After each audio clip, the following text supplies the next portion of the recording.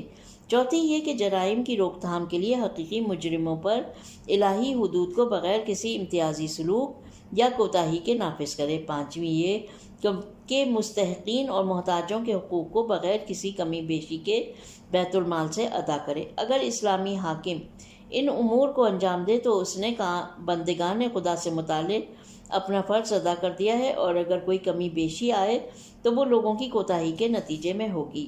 پھر امام لوگوں کے فرائض کو بیان کرتے ہوئے ان کی 3 بنیادی ذمہ داریوں کی طرف اشارہ فرماتے ہیں: حصول علم کے لیے سبقت کرو قبل اس کے کہ اس کا سبزہ خشک ہو جائے، اور علم کو اس کے اہل سے حاصل کرو قبل اس کے کہ تم اپنے کاروبار میں مشغول ہو جاؤ اور دنیا میں گر جاؤ۔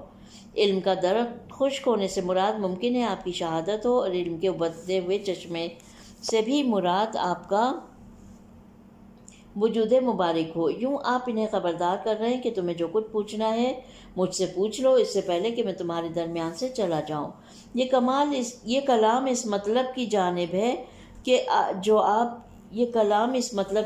ہے جو آپ اپنی عمر مبارک کے اواخر میں فرمایا کرتے تھے۔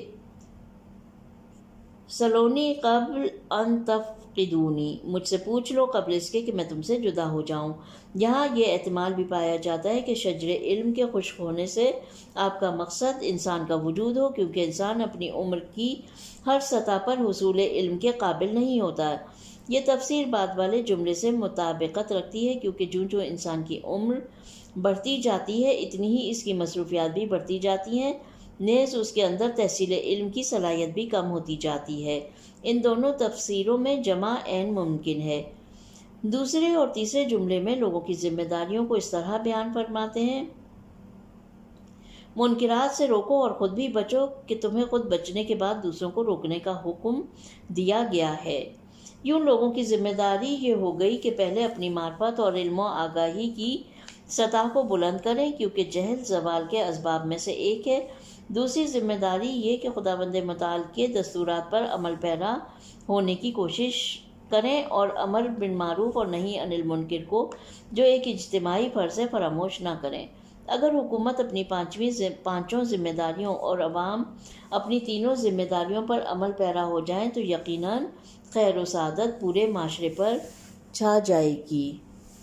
یہاں پر نہج البلاغہ کے شارحین کے درمیان ایک سوال پیش آیا جو ہر غور و فکر کرنے والے کے ذہن میں پیدا ہو سکتا ہے، اور وہ یہ کہ کس طرح امام نے نہی عن المنکر کو خود نہیں کرنے والے کے منکرات سے بچے رہنے سے مشروط کیا اور فرمایا: فَإِنَّمَا أُمِرْتُم بِالنَّهْيِ بعد الصَّنَاهِ۔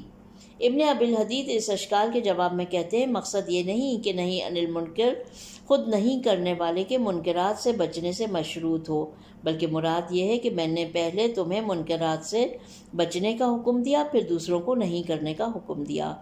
مرحوم شاہراہ خوئی نے اس جواب کو ایک قسم کا تکلف جانتے ہوئے کہا: بہتر یہ ہے کہ اس سوال کے جواب میں یوں کہا جائے کہ امام نے پہلے دونوں کو واجب قرار دیا بغیر اس کے کہ ان دونوں میں سے کسی کو بھی دوسرے کے لیے شرط قرار دیا ہو، اور آخری جملہ اس بات کی طرف اشارہ ہے کہ خود نہیں کرنے والے کے منکرات سے بچے رہنے کا وجوب منکرات کے نہیں کے وجوب سے زیادہ مؤکد ہے، کیونکہ اپنی اصلاح دوسروں کی اصلاح پر مقدم ہے۔ لیکن بہتر یہ ہے کہ کہا جائے کہ اپنے آپ کو گناہوں سے بچانا کمال نہی عن المنکر کی شرط ہے، نہ کہ شرط وجوب، کیونکہ جب انسان خود کسی گناہ کا مرتکب ہو جائے اور دوسروں کو اس سے روکنا چاہے تو اس کی باتوں میں چندہ اثر نہ ہوگا، اور اگر لوگوں کو اس کے بارے میں خبر ہو جائے تو وہ اس کا مذاق اڑاتے ہوئے کہیں گے۔